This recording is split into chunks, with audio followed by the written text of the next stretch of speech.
मौलाना मुफ्ती मोहम्मद नदीम जमात उलमा हिंद काउंसिलिंग सदर सहाफियों से मुखातिब होकर कहा, हम आवाम से और खास तौर से तेलंगाना के मुसलमानों से अपील करते हैं कि वो बीआरएस के हक में अपना वोट दे।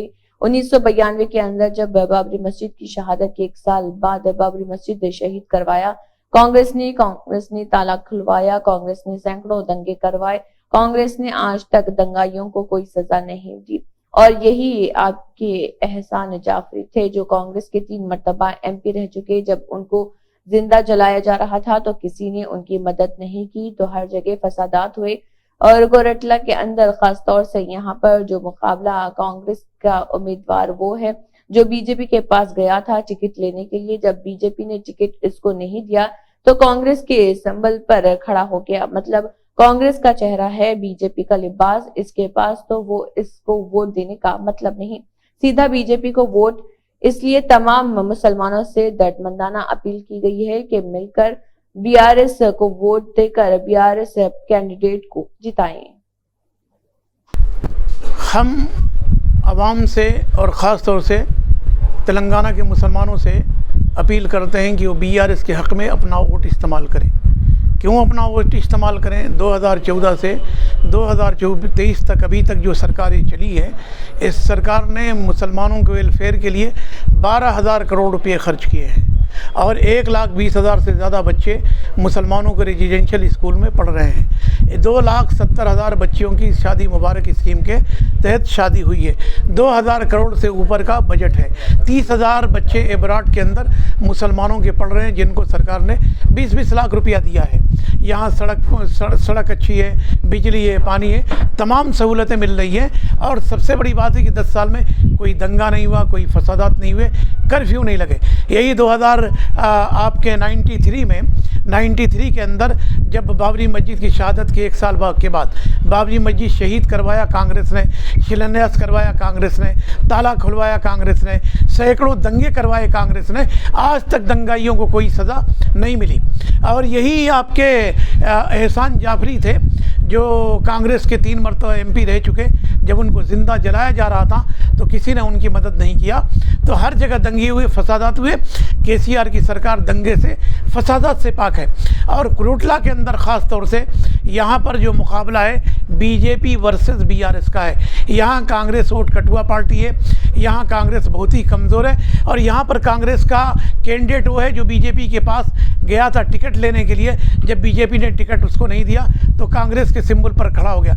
मतलब कांग्रेस का चेहरा है, बीजेपी का लिबास है उसके पास, तो वो उसको वोट देने का मतलब है सीधा बीजेपी को वोट देना है। तो यहाँ पर कोरटला के अंदर जितने लोग हैं कांग्रेस में भी काम कर रहे हैं, उनसे भी मेरी अपील है, ज़रा सोचो कि आपका कैंडिडेट तो नहीं जीत पाएगा, आपका वोट ख़राब होगा, जिसका फ़ायदा सीधा बीजेपी को मिलेगा। तो कोरटला में असल लड़ाई बीजेपी वर्सेस बीआरएस है। तो यहाँ पर बीआरएस को वोट दो, जो लोग कांग्रेस को वोट देंगे वो सीधा बीजेपी को वोट देंगे, मतलब बीजेपी को मजबूत करेंगे। और जब बीजेपी मजबूत होगी, बीजेपी यहाँ आएगी तो कोरटला का अमन बरकरार नहीं रहेगा, यहाँ पीस नहीं रहेगा, शांति नहीं रहेगी।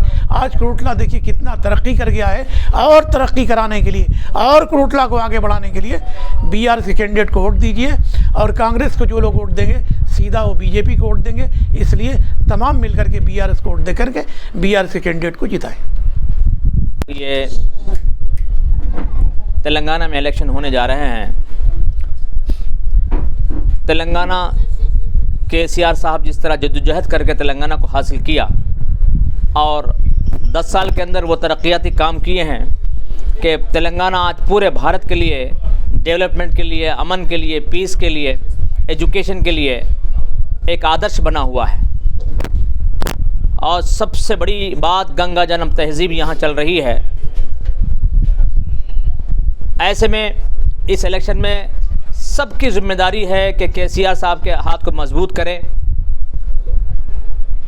ख़ासकर कोरटला और करीमनगर, आदिलाबाद ऐसे कॉन्स्टिट्यूंसी जो है जहाँ फ़िरक़ापरस्त ताकतें जीतने की उम्मीद है। अगर कांग्रेस को हम वोट देते हैं तो सीधी खुली बात है कि कांग्रेस का कैंडिडेट हर जगह तीसरे नंबर पर चल रहा है, दूसरे पे बीजेपी चल रहा है, पहले पे बीआरएस है।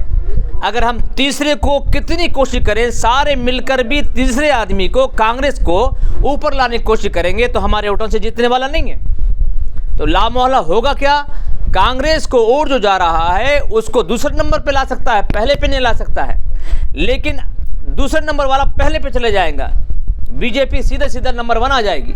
लिहाजा मैं अपील करता हूं कि तेलंगाना के अंदर पानी, बिजली, अमन, शांति, केसीआर किट जो है और दलित बंधु, रैत बंधु, जितने स्कीम है, ये सारे लोग तेलंगाना को देखकर अपने मैनिफेस्टो में रख रहे हैं। ऐसे केसीआर को हम छोड़ेंगे? हरगिज़ नहीं छोड़ेंगे। केसीआर, केटीआर कैसे मजबूत लीडर है इस तेलंगाना के अंदर, फिर यहाँ से जब उठेंगे, ताकत मजबूत करेंगे, सेंटर में वो अपनी गवर्नमेंट बनाएंगे, सेंटर के अंदर भी वो जो अपना सिक्का चलाएंगे, जो चीज़ें यहाँ नहीं हुई पूरे भारत के अंदर लागू करने वाले हैं। तो लिहाजा मैं गुजारिश है इन चंद अल्फाज के साथ कि खासकर करुटला और करीमनगर, आदिलाबाद की आवाम सोचे, और उलमा इकराम को भी मैं दावत फ़िक्र देता हूँ कि वो भी अपने फ़ैसले पर नज़रसानी करें। और जहाँ तक मुझे मालूम है कि सारे मुसलमान केसीआर साहब के साथ हैं और वो रहेंगे, क्योंकि केसीआर की स्कीमात का फ़ायदा मिले, सबको मिल रहा है, मुसलमान को खासकर अमन शांति मिल रही है, बहुत खुश है मुसलमान। इस लिहाज से ये अपील करता हूँ कि सारे मुसलमान करुटला, करीमनगर और आदिलाबाद के अंदर बीआरएस के कैंडिडेट को जिताएं। अब आपके सामने जो है ऑल इंडिया जमीयतुल काउंसिल, उलमा काउंसिल के सदर मुफ्ती जनाब मोहम्मद नदीमुद्दीन साहब आपके सामने बयान करेंगे।